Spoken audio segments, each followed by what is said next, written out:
কুষ্টিয়া কুমারখালীতে মাইক্রোবাসের ধাক্কায় শফি ইসলাম নামের এক ভ্যান চালক নিহত হয়েছে। শনিবার 22 নভেম্বর বেলা 12টার দিকে কুমারখালী শিপলু পেট্রোল পাম্পের সামনে কুষ্টিয়া রাজবাড়ী আঞ্চলিক মহাসড়কে এই ঘটনা ঘটে। নিহত ভ্যান চালক শফি ইসলাম সাদকি ইউনিয়নের তারাপুর গ্রামের ইসমাইল পরামানিকের ছেলে।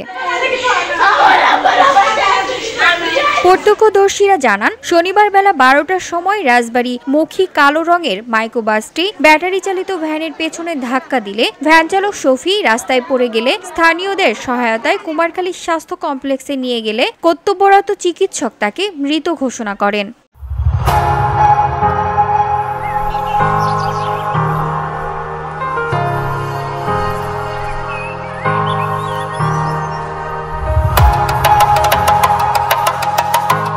ঘটনার সত্যতা নিশ্চিত করে কুমারখালী থানার ভারপ্রাপ্ত কর্মকর্তা ওসি খন্দকার জিয়াউর রহমান জানান, খবর পেয়ে ঘটনাস্থলে পুলিশ পাঠানো হয়েছে। মাইক্রোবাসটি চিহ্নিত করার চেষ্টা করা হচ্ছে। এ বিষয়ে কুষ্টিয়া হাইওয়ে পুলিশ প্রয়োজনীয় ব্যবস্থা গ্রহণ করবে।